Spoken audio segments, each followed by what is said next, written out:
മെറ്റയ്ക്ക് എതിരെ മനുഷ്യാവകാശ കമ്മീഷനും രംഗത്ത്. കുട്ടികളുടെ അശ്ലീല ദൃശ്യങ്ങൾ അടങ്ങിയ പരസ്യങ്ങളിൽ കേസ് എടുക്കാൻ മനുഷ്യാവകാശ കമ്മീഷൻ നിർദ്ദേശിച്ചു. 5 സംസ്ഥാനങ്ങളിലെ പോലീസ് മേധാവിമാർക്കും ഡൽഹി പോലീസിനുമാണ് നിർദ്ദേശം നൽകിയത്. ഇതിനിടെ മെറ്റ പ്രതിനിധി സംഘം IT മന്ത്രിയുമായി കൂടിക്കാഴ്ച നടത്തി. പ്രധാനമന്ത്രിയുടെ വീഡിയോ നീക്കം ചെയ്തേക്കും. അശ്ലീല ദൃശ്യങ്ങൾ അടങ്ങിയ പരസ്യ വിഷയവും ചർച്ചയായിട്ടുണ്ട്.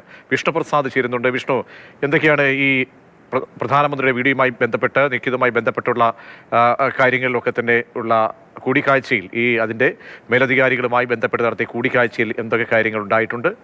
മറ്റു വിവരങ്ങൾ.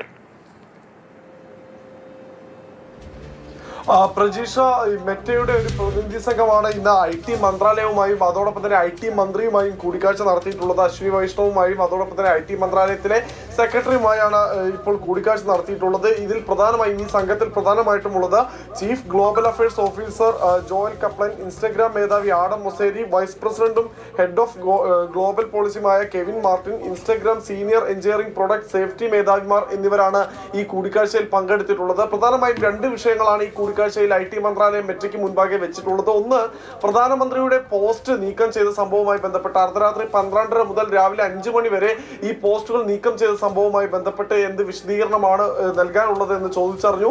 ആരാണ് പോസ്റ്റ് നീക്കം ചെയ്തത് എന്ന വിഷയവും ചോദിച്ചറിഞ്ഞിട്ടുണ്ട്. എന്തായാലും പക്ഷേ ഇതിനൊരു കൃത്യമായ മറുപടി, ആരാണ് നീക്കം ചെയ്തത് എന്ന് സംബന്ധിച്ച ഒരു കൃത്യമായ മറുപടി മെറ്റയ്ക്ക് നൽകാൻ സാധിച്ചിട്ടില്ല എന്ന് തന്നെയാണ് വരുന്ന വിവരം.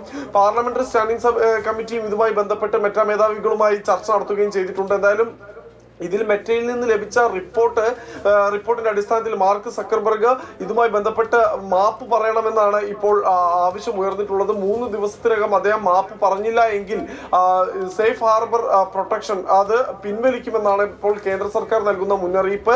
മാത്രവുമല്ല, ഇതിന് കൂടാതെ ഈ കുട്ടികൾക്കെതിരായിട്ടുള്ള അല്ലെങ്കിൽ കുട്ടികളുടെ അശ്ലീല ദൃശ്യങ്ങൾ അടങ്ങിയിട്ടുള്ള പരസ്യങ്ങൾ മെറ്റയുടെ പ്ലാറ്റ്ഫോമുകളിൽ നിന്ന് നീക്കം ചെയ്യുന്നതുമായി ബന്ധപ്പെട്ട ചർച്ചയും ഇന്നത്തെ കൂടിക്കാഴ്ചയിൽ ഉണ്ടായി എന്നാണ് പറയപ്പെടുന്നത്. ഇതുമായി ബന്ധപ്പെട്ട് എന്ത് നടപടി സ്വീകരിച്ചു എന്നും ഏത് ഘട്ടം വരെ എത്തി നടപടികൾ എന്നതടക്കമുള്ള കാര്യങ്ങൾ എന്തായാലും മെറ്റ പ്രതിനിധികളോട് കേന്ദ്ര IT മന്ത്രാലയം ചോദിച്ചു. വിഷ്ണുപ്രസാദാണ് ഡൽഹിയിൽ നിന്നും വിവരങ്ങൾ നൽകിയത്.